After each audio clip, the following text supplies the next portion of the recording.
Dios les bendiga, queridos hermanos que me ven a través de este video. Estoy aquí para compartir una lección con ustedes. Es la lección número 15 del expositor Senda de Vida. Un saludo para todos ustedes. Espero que la paz de Dios siempre inunde nuestros corazones en medio de las circunstancias en las cuales nos ha tocado vivir. Antes de entrar de lleno a la lección, quiero dar un saludo como siempre a mi pastor, a su esposa, a todos los hermanos de la congregación, hermanos unidos en Cristo, a todos los amigos y hermanos que me van a ver a través de este video. Espero que la palabra de Dios sea de impacto a su vida y que esta lección les sirva de mucho en su vida espiritual, como lo ha sido para mi vida.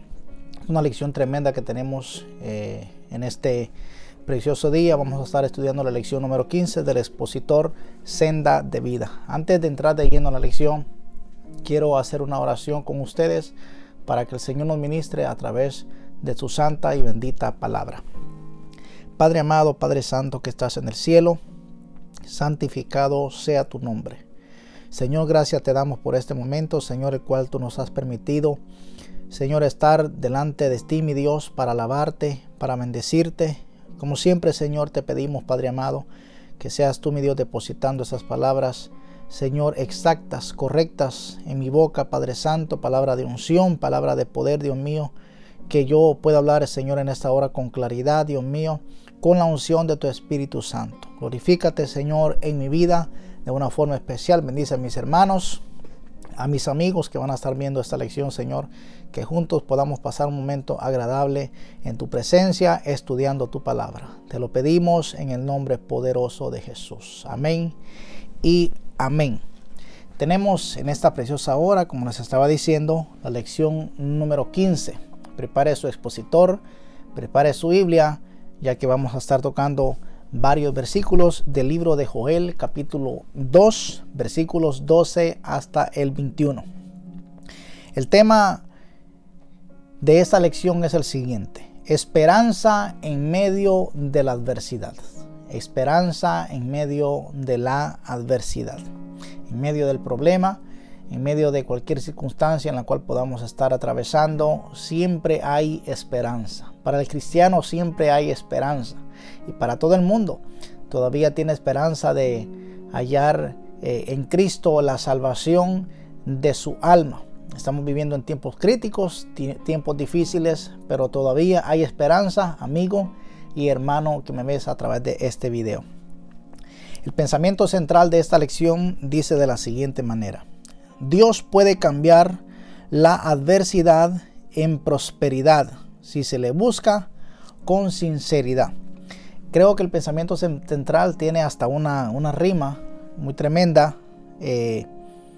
porque dice así nuevamente: Dios puede cambiar la adversidad en prosperidad si se le busca con sinceridad. Así es, querido hermano que me ves, Dios está buscando de su pueblo sinceridad, que nos sometamos a su voluntad, a su palabra, que vengamos a Él con un corazón, como dice su palabra, contrito y humillado, porque al corazón contrito y humillado el Señor no lo desprecia. Hay tres objetivos para esta lección. Número 1, saber que Dios envió un mensaje de esperanza por medio de Joel, el profeta Joel. Número 2, aceptar que Dios puede cambiar las circunstancias desagradables si nos volvemos a Él. Si nos volvemos a Él. Número 3, determinar vivir más cerca de Dios. Determinar vivir más cerca de Dios. En este tiempo debemos de tener esa determinación de vivir más cerca de Dios, de buscarle en oración, en ayuno, que estudiemos su palabra, que tratemos de estar más cerca de Dios en medio de estos tiempos apocalípticos, principios de dolores. Ya se están viendo muchas señales de que verdaderamente el Cristo de la gloria está por venir por su iglesia. La enseñanza dice así: Dios usa la adversidad para mostrarnos nuestra realidad espiritual y motivarnos a un cambio. Vale la pena volver a leer esta enseñanza. Dios usa la adversidad. Dios usa el problema para mostrarnos nuestra realidad espiritual y motivarnos a un cambio.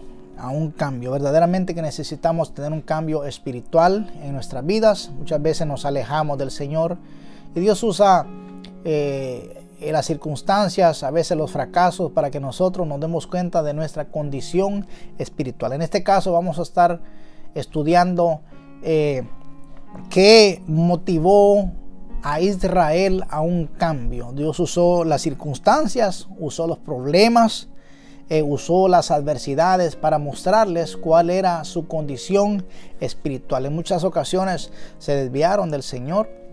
Específicamente hay un libro que me impacta mucho y es el libro de los Jueces. En varias ocasiones se menciona que el pueblo de Israel se apartó de Dios y cayeron en manos de sus enemigos, los amonitas, los filisteos, y por ende ellos también comenzaron a adorar sus dioses. Dice en varias ocasiones: Israel volvió a hacer lo malo delante de los ojos del Señor. Y así cuando ellos caían en esas circunstancias, en esas adversidades, ellos clamaban a Dios y Dios le levantaba un juez para que los pudiera gobernar nuevamente. Ninguno que se aparta de Dios tiene prosperidad. Ninguno que se aparta del Señor está en victoria, está en derrota. Y esa es la palabra exacta, esa es la palabra correcta. Está en derrota. El que se aparte de Dios está en derrota, pero el que permanece en el Señor está en victoria.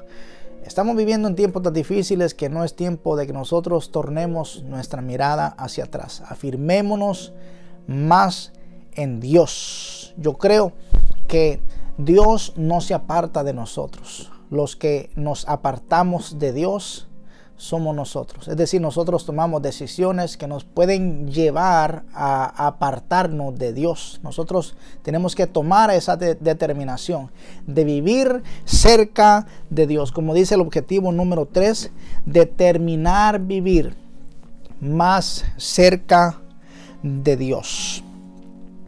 La introducción de esta clase lee de la siguiente manera: el profeta Joel se valió de una calamitosa situación producida por una invasión de langostas para tratar de convencer a la nación de la realidad espiritual en que se encontraba. El primer capítulo habla de esta desolación. La plaga de langostas había arrasado los campos al extremo de que todo se miraba desértico. Toda clase de árboles frutales y de sombra habían sido destruidos por una plaga de langostas. Los sembradíos habían sufrido la misma suerte, con el agravante de que los hombres y las bestias sufrían las extremas consecuencias de la devastación. Para Joel, esta calamidad no era accidental.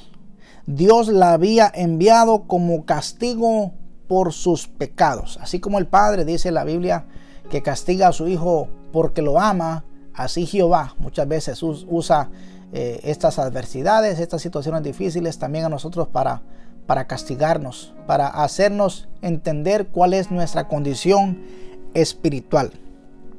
Los profetas bíblicos, principalmente los del Antiguo Testamento, creían tanto en la soberanía de Dios, esto es, en el control absoluto que tiene de todas las cosas, que para ellos no había ningún suceso circunstancial en la vida del pueblo de Dios. Si gozaban de prosperidad, era porque obedecían a Dios.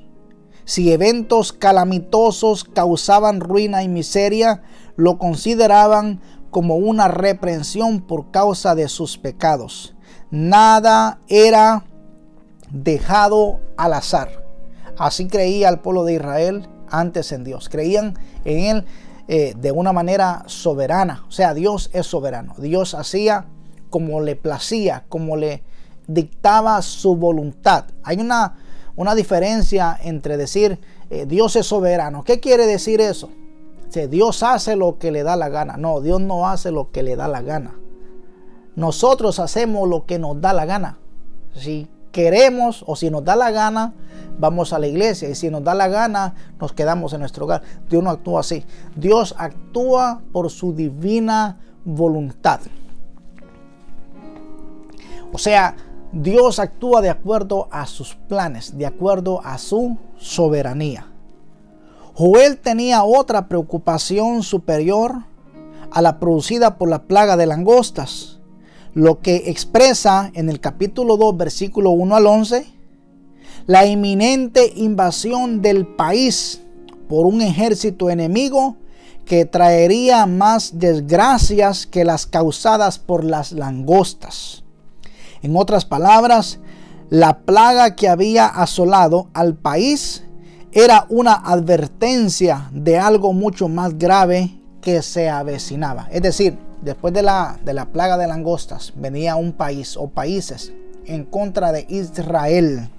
Y usted mira la secuencia del capítulo 2, o más bien del capítulo 2, como se mencionan que después de la oruga vino el saltón, después del revoltón y después la oruga, etcétera, etcétera. O sea, era una secuencia de sucesos que ellos estaban experimentando, una secuencia de castigos, uno tras otro. Pero aquí Joel tenía otra preocupación superior a la producida por la plaga de langostas, la que expresa en el capítulo 2, versículo 1 al 11. La inminente invasión del país por un ejército enemigo que traería más desgracias que las causadas por las langostas. En otras palabras, la plaga que se había asolado al país era una advertencia de algo mucho más grave que se avecinaba. Mientras que las langostas habían destruido la vegetación, causando hambre, el ejército invasor entraría en las ciudades y a las casas, causando muerte. En medio de estos dos puntos de referencia, la plaga de langostas que ya había llegado y el ejército invasor que se avecinaba, Joel ofrece un mensaje de esperanza si el pueblo se volvía sinceramente a Dios. O sea que todavía hay esperanza. ¿Cuándo? Cuando nos volvemos a Dios. Qué lindo es cuando nosotros nos volvemos al Señor. Y vamos a ver cómo este pueblo tiene un llamado de parte de Dios para que se vuelvan a Él. De así hacerlo, Dios corregiría los estragos causados por las langostas y también les daría protección contra el enemigo que se avecinaba. En Joel resaltan dos temas sobresalientes: adversidad y esperanza. Adversidad y esperanza. Vamos a comenzar con el punto número 1. En el punto número 1 se le hace un llamado al pueblo al arrepentimiento. Un llamado al arrepentimiento. Y específicamente se usan palabras como convertíos. Se usan palabras como rasgad. Dice, no vuestros vestidos, sino vuestro corazón. ¿Qué significa esa palabra convertíos? Fíjese que en el Antiguo Testamento se usaba muy poco el término arrepentirse. Únicamente se menciona esta palabra de convertirse 30 veces para indicar la acción de volver a Dios. En su lugar se usaba la palabra convertir, se usaba la palabra volver, se usaba la palabra regresar, mientras que arrepentirse indica el aspecto emocional de la salvación. Cuando nosotros nos arrepentimos, es un aspecto emocional. Le estamos entregando nuestra alma al Señor. Es un aspecto emocional de la salvación. Convertirse, volverse, enfatizan la acción de regresar. Y hay un pasaje muy tremendo en el libro de Lucas, capítulo 15 o 16, si no me equivoco, en donde el hijo pródigo se fue de su casa. Pero cuando él estaba lejos, él volvió en sí y dijo: ¿cuántos jornaleros hay en la casa de mi padre? Y yo aquí me estoy muriendo del hambre. Dice: me levantaré e iré a mi padre y le diré: Padre, he pecado contra ti y contra el cielo. Este muchacho o este joven está experimentando ese aspecto emocional del arrepentimiento. Regresó, se volvió a su padre y así lo hizo. Le pidió perdón por todas las cosas malas que él había hecho y cómo había derrochado aquella herencia que había recibido de parte de su padre. Pero vamos a ver más adelante cómo el padre le contestó a ese muchacho. Vamos a ver si aceptó el arrepentimiento de este muchacho o no, y vamos a ver de qué forma el padre actuó. Vamos a comenzar con ese punto número 1, llamado al arrepentimiento. Inciso A: el arrepentimiento debe ser con todo el corazón. Debe ser con todo el corazón. Hay un dicho popular en el mundo que dice: le están saliendo lágrimas de cocodrilo. Bueno, yo nunca he visto a un cocodrilo llorar, pero es un dicho que se usa en el mundo.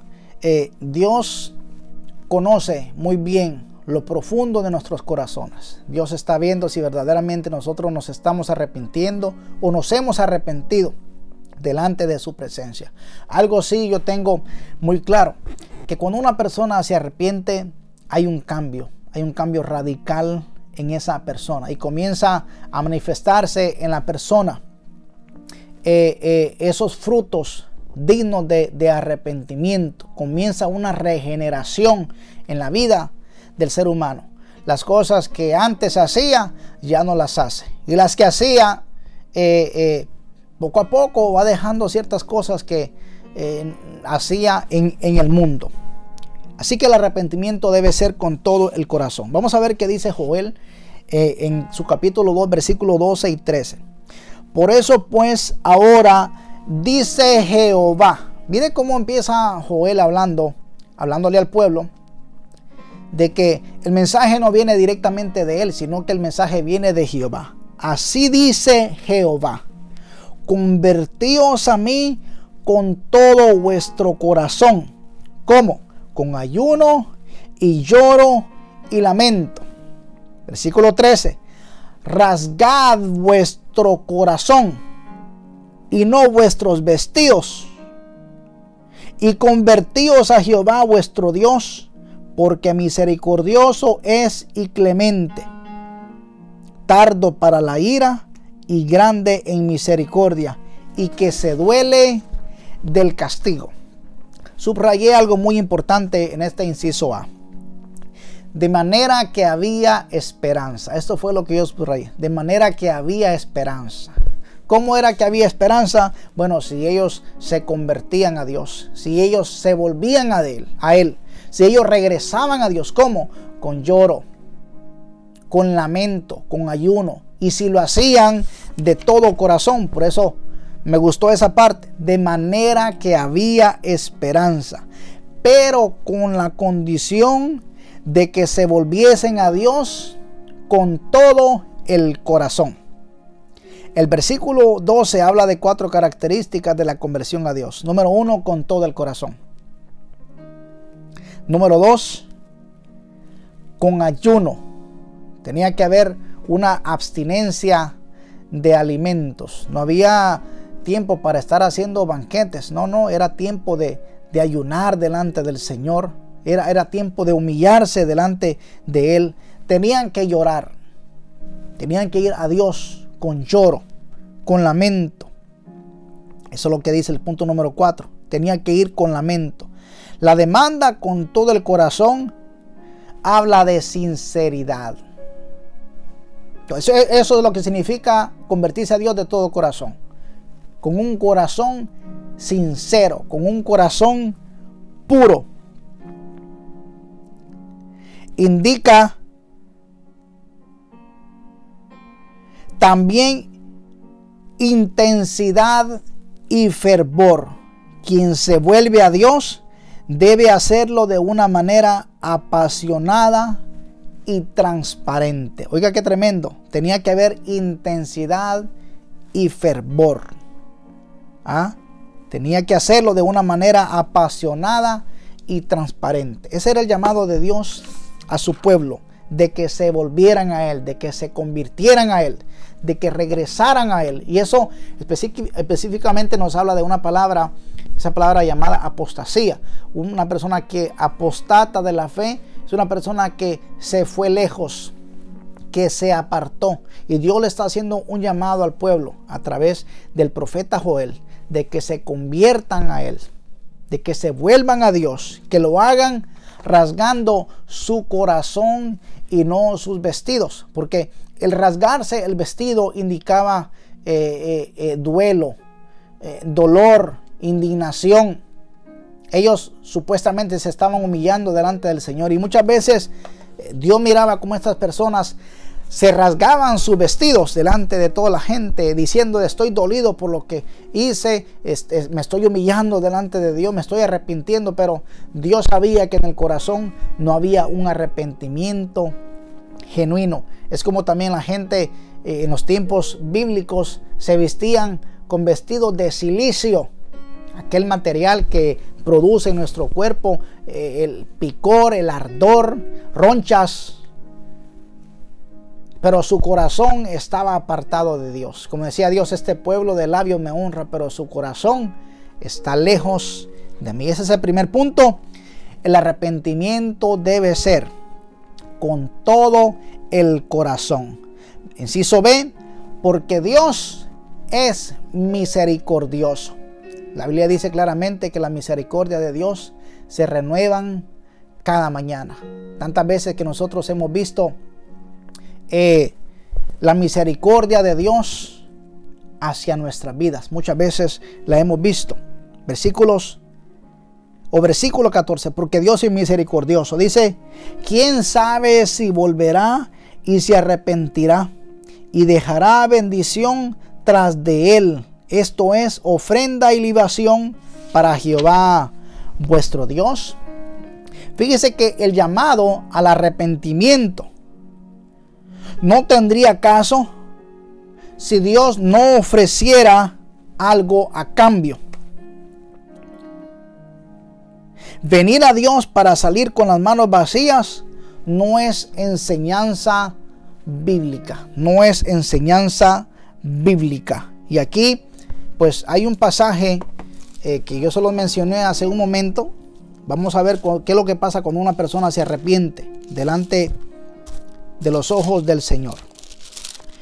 Y es la historia de este muchacho que decidió irse de su casa. Lucas capítulo 15, versículos 20 al 24. Está diciendo aquí el exégeta que si uno se vuelve a Dios y uno se arrepiente delante de Dios y no recibe algo a cambio, dice que esa no es una enseñanza bíblica. Es decir, cuando nosotros nos arrepentimos, nos convertimos de todo nuestro corazón, Dios nos va a dar algo a cambio. Algo que es grande en nuestra vida es la paz, el gozo.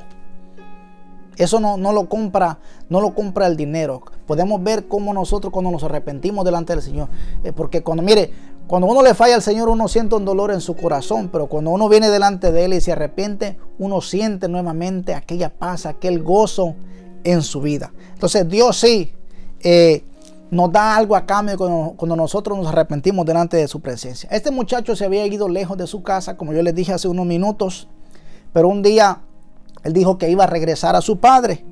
Y dice que él se levantó, versículo 20 en adelante de Lucas capítulo 15, dice que levantándose vino a su padre, y cuando aún estaba lejos, lo vio su padre, y fue movido a misericordia. Y corrió. Mire, el padre fue movido a misericordia. Dice que él corrió y se echó sobre su cuello y le besó. Mire cómo el padre está actuando. Le besó. Y el hijo le dijo: Padre, he pecado contra el cielo y contra ti, y ya no soy digno de ser llamado tu hijo. Pero el padre dijo a sus siervos, mire si Dios nos da algo a cambio cuando nos venimos delante de él con un corazón contrito y humillado. El padre dijo a sus siervos, sacad el mejor vestido, porque el muchacho había regresado a su casa con harapos, con la ropa toda sucia, toda rota, toda malolienta. Pero el padre manda a sacar para el hijo el mejor vestido y vestirle. Poned un anillo en su mano y calzado en sus pies. Imagínense ese muchacho, ni zapatos tenía, y calzado en sus pies. Traed el becerro gordo y matadlo, y comamos y hagamos fiesta, porque mi hijo muerto era y ha revivido, se había perdido y es hallado. Y comenzaron a regocijarse, regocijarse. O sea que hubo una fiesta cuando aquel muchacho regresó a su padre, cuando regresó a su casa. Así dice la Biblia, que hay fiesta en los cielos cuando un pecador se arrepiente. Y aquí el profeta Joel lo está haciendo en forma de pregunta en el versículo 14. Él no está dudando ni está poniendo en tela de juicio cuál va a ser la actitud de Dios cuando el pueblo se vuelva a él. Dice, ¿quién sabe si volverá y se arrepentirá y dejará bendición tras de él? Esto es ofrenda y libación para Jehová vuestro Dios. Mire, Jeremías, el profeta llorón, presenció la invasión que trajo la desolación a la nación, pero sabía que a pesar del grave castigo que Dios le había infligido por causa de sus rebeldías, había esperanza, porque Jehová es un Dios misericordioso. Dice Lamentaciones, capítulo 3, versículos 22 y 23. Por la misericordia de Jehová no hemos sido consumidos, porque nunca decayeron sus misericordias, nuevas son cada mañana, grande es tu fidelidad.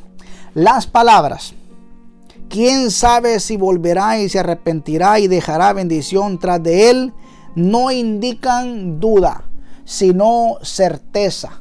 Joel está hablando con certeza, está hablando con confianza, diciéndole, si ustedes se vuelven a Dios, viene bendición para su vida y dejará bendición tras de él. Esto es ofrenda y libación para Jehová nuestro Dios. Una cosa sería que Dios simplemente no castigara cuando la persona se arrepiente, y otra que reemplace el castigo con bendición. Y esto último es lo que afirma el profeta, que viene bendición de parte de Dios si el pueblo se arrepiente. Hay en los versículos 12 al 14 un juego intencional de parte del autor con las palabras convertíos y volverá. En los versículos 12 y 13 Joel utiliza la palabra convertíos 2 veces, y luego en el 14 usa volverá. Esto es, cuando el pueblo se vuelve a Dios, Dios se vuelve a su pueblo. Y así específicamente dice la palabra del Señor, que cuando nosotros nos acercamos a Dios, Él se acerca a nosotros. O sea, nosotros debemos de tomar esa iniciativa. Nosotros debemos de tener esa decisión firme en nuestra vida de volvernos a Dios, de no apartarnos más de Él, de buscarle, de acercarnos a Dios. Sí, mire, el mismo profeta Joel habló en el capítulo 2, versículo 28, que en los postreros tiempos Dios derramaría de su espíritu sobre toda carne. Así que es tiempo de que nos volvamos a Dios, para que nosotros seamos llenos de la presencia del Espíritu Santo. Punto número 2. El punto número 2 nos habla del verdadero arrepentimiento. Joel capítulo 2, versículos 15 hasta el 17. Hay una frase que se menciona en el versículo 15, y es la frase tocad trompeta en Sión. Probablemente referencia al cuerno de carnero con el cual se convocaba al pueblo para asambleas solemnes. Tenemos que arrepentirnos con verdadera compunción, que nos duela el corazón, que nos duele el alma. versículos 15 y 16. Tocad trompeta en Sión, proclamad ayuno, convocad asamblea, reunid al pueblo, santificad la reunión, juntad a los ancianos, congregad a los niños y a los que maman. Salga de su cámara el novio y de su tálamo la novia. Varias cosas se mencionan aquí. No es de más enumerar las 10 cosas que deberían hacerse a fin de obtener misericordia de parte de Dios. Número 1, tocad trompeta en Sión. O sea, Dios le está diciendo a los atalayas que reúnan al pueblo, que toque trompeta, que proclamen ayuno en señal de duelo. Como dije anteriormente, no es tiempo de banquetes, es tiempo de volverse a Dios, de que el pueblo de Dios se humille en ayuno. Tenemos que tocar esa trompeta, tenemos que proclamar ayuno, tenemos que convocar asamblea. Es tiempo de que el pueblo se reúna a buscar de Dios. Número 4, reunir el pueblo. Óigame, algo me está viniendo a la mente ahora mismo. ¿Qué tan difícil es a veces reunir al pueblo para que busque del Señor? Ayuno, a una vigilia, a una campaña de búsqueda de Dios. Pero cuando al pueblo se le llama para que se reúna para comer, discúlpeme, yo no estoy para ofenderle, pero notamos una gran diferencia. Cuando se anuncia que va a haber banquete en la iglesia, se llena la congregación. Pero cuando se menciona un ayuno, siempre van los 10 o 15 o 20 de siempre. Y en estos tiempos es tiempo que el pueblo se reúna a ayunar, a llorar delante de la presencia del Señor. Es tiempo de santificar la reunión. Es tiempo de que tengamos reuniones santas, reuniones llenas de la presencia de Dios, no reuniones llenas de emocionismo. Porque eso es lo que sobra hoy en día, mucho emocionismo y poca unción. Número 6, es tiempo de juntar a los ancianos, a los líderes, que somos los primeros que tenemos que humillarnos delante de la presencia del Señor. Cuando el pueblo vea que nosotros somos los que les estamos dando ejemplo de volverse a Dios, entonces la gente nos va a seguir. Número 7, es tiempo de congregar también a los niños.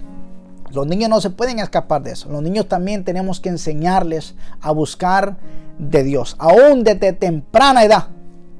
Y no tomar una actitud de decir, no, es que está muy niño, hay que dejarlo tranquilo. No, hay que enseñarle a que también busque a Dios. ¿Qué quiero decir con eso? Desde pequeños nosotros vamos creando en nuestros hijos ese carácter de buscar a Dios. O lo contrario, de ser hombres o mujeres carnales. Por último, número 8,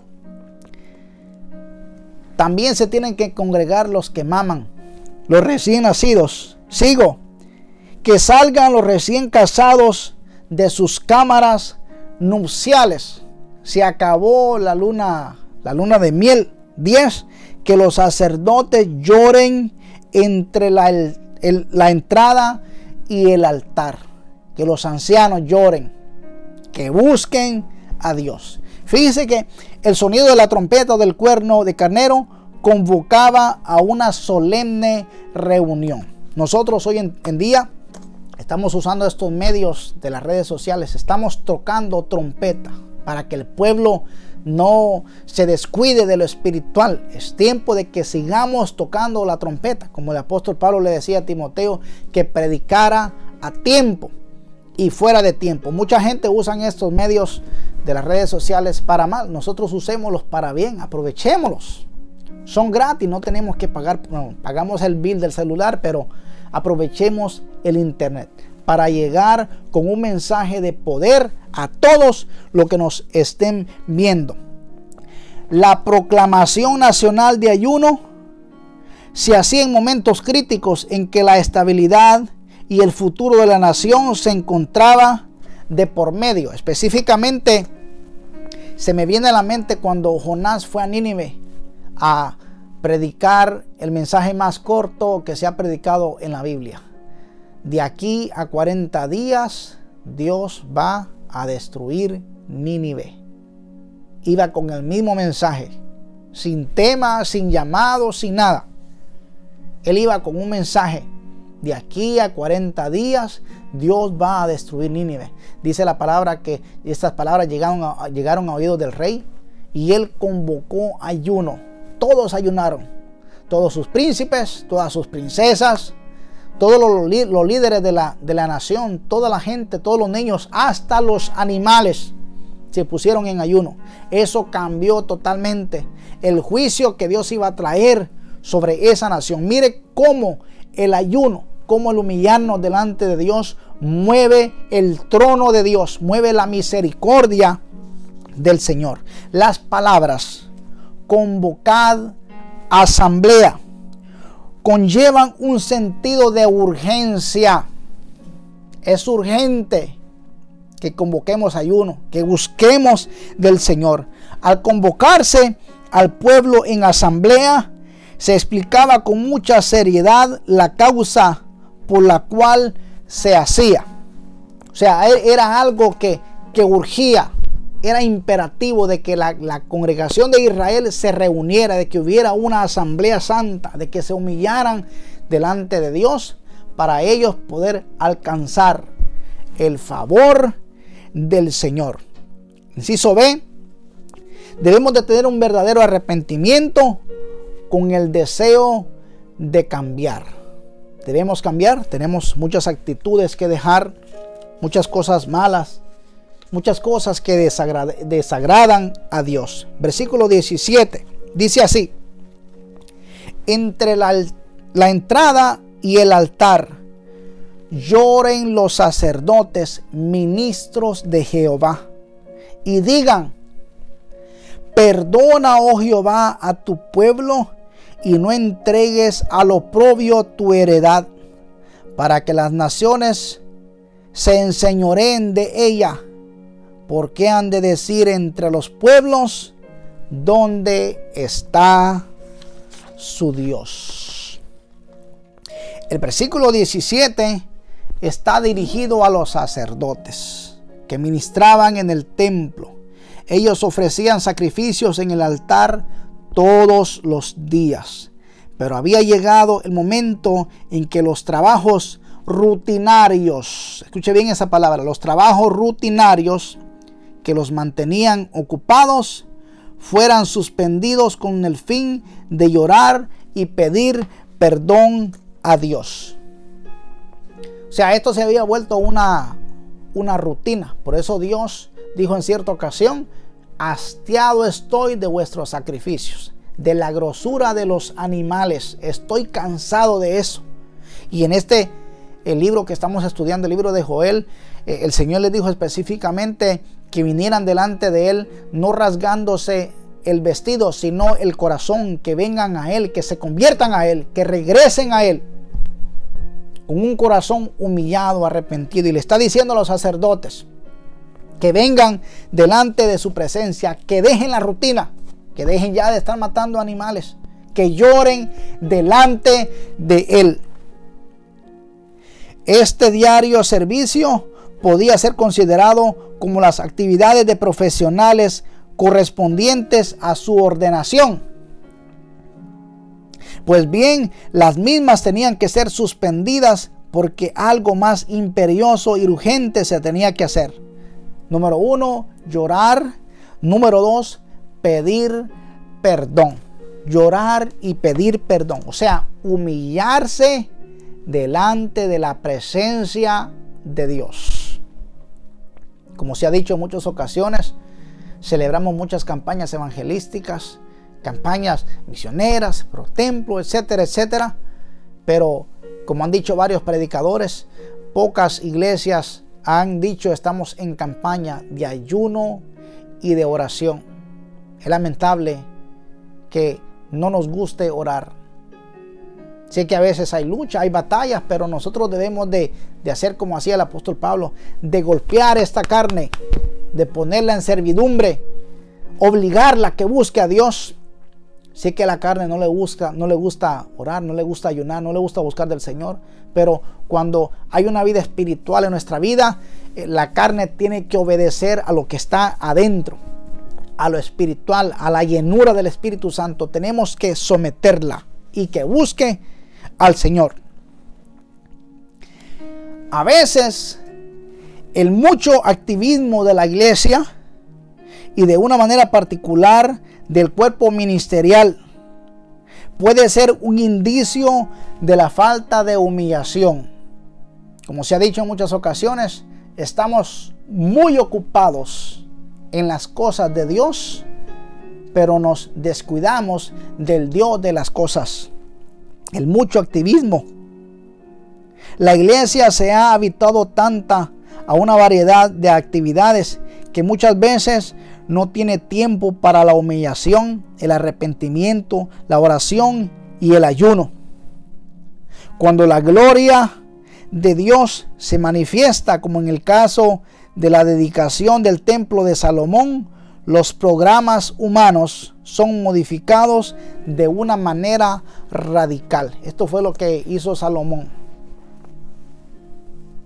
Los sacerdotes vinieron delante de Dios, se humillaron delante de Él, y en la dedicación del templo dice que la gloria de Jehová, la nube de Jehová descendió, y los sacerdotes no pudieron ministrar. Porque mire, el Espíritu Santo ministra mejor que nosotros, y a veces es tiempo de que nosotros hagamos silencio y que dejemos que Dios hable. Es tiempo que nosotros dejemos que Dios ministre, que Dios haga lo que Él tenga que hacer. Aleluya. Por último, punto número 3. Hay resultados del arrepentimiento. Hay resultados. Versículos 18 al 21. Inciso A.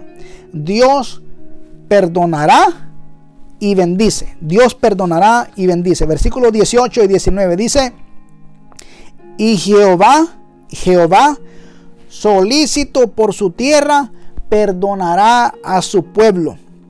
Responderá Jehová y dirá a su pueblo: he aquí yo os envío pan, mosto y aceite, y seréis saciados de ellos, y nunca más os pondré en oprobio entre las naciones.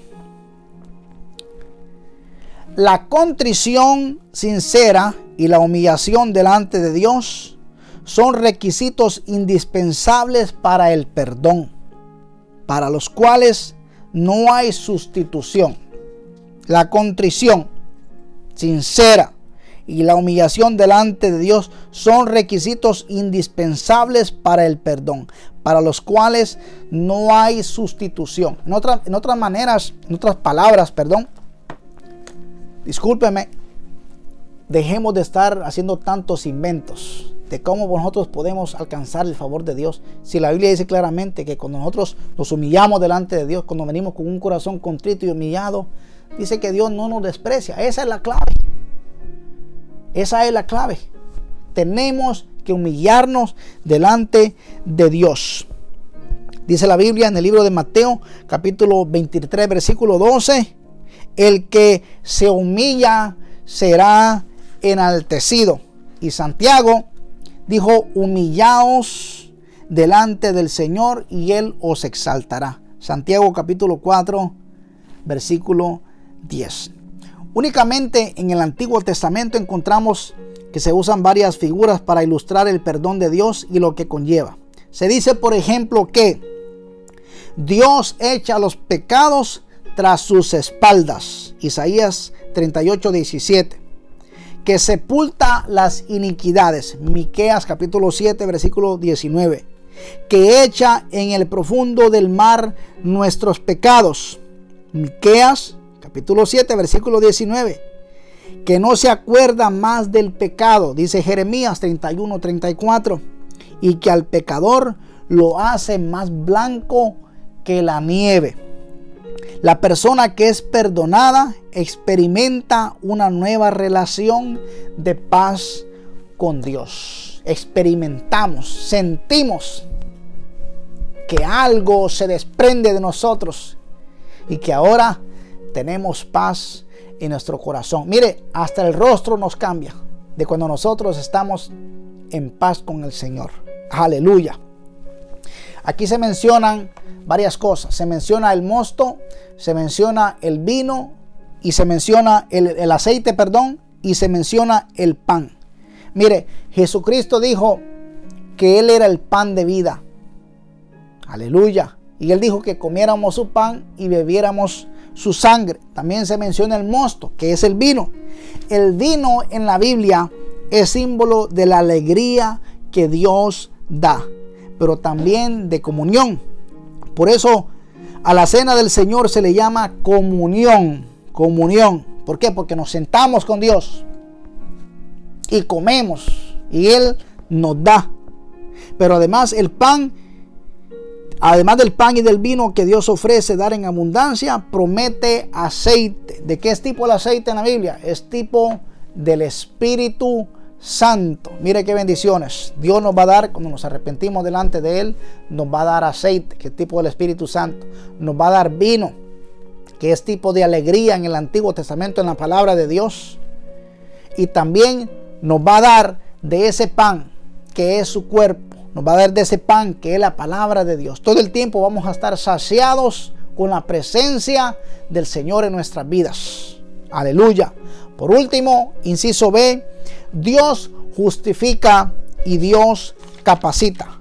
Versículos 20 y 21 dicen así: y haré alejar de vosotros al del norte, y lo echaré en tierra seca y desierta. Su faz será hacia el mar oriental, y su fin al mar occidental.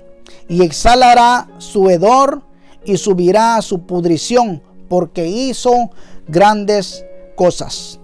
Tierra, no temas, alégrate y gózate, porque Jehová hará grandes cosas. Miren, Dios le está diciendo al pueblo de Israel que cuando ellos se humillen delante de Él, Dios va a hacer alejar a la langosta, que también se dice en otros comentarios que eran pueblos invasores, ejércitos invasores. Era una secuencia de varios ejércitos que vinieron a atacar a Israel. Pero Dios les dice que si ellos se convierten a Él de todo su corazón, Dios los va a hacer alejar al oriente, al occidente, al norte y al sur. ¿Qué hubiera sido, hermano, de Israel si Dios lo hubiese perdonado, pero hubiese dejado la plaga de langostas y el ejército invasor? ¿De qué le serviría a la persona que Dios le perdone sus pecados, pero le deje todavía sus vicios y aberraciones para que siga pecando? Pero aquí este no es el caso. Dios está prometiendo de que si el pueblo se arrepiente, Dios va a hacer alejar todo aquello que le estaba causando daño. Así Dios también con nosotros. Cuando venimos delante de Él, Dios nos quita todas aquellas cosas que nos hacían pecar, que nos hacían ofender a Dios, que nos hacían ofender a nuestra esposa, a nuestros hijos, a nuestro vecino, a nuestros hermanos. No, es que hay un cambio radical cuando una persona verdaderamente se arrepiente a Dios. Por eso el tema de esta lección fue esperanza en medio de la adversidad. Usted que está pasando adversidad en su vida, es tiempo de volverse a Dios. Y usted verá cómo va a haber un cambio en su vida, en su familia, en el pueblo donde usted esté, en la sociedad donde esté. La gente va a poder ver y decir, verdaderamente esta persona ha experimentado un cambio en su vida. Padre, gracias te damos por tu santa y bendita palabra. Esperamos, Dios mío, que este estudio, Señor, sea de mucha edificación para mis hermanos y amigos que me vieron, Señor, a través de este video. Toda la gloria y la honra la doy a ti. En el nombre de Jesús. Amén. Dios le bendiga. Habló para usted el hermano John Henry Cordón.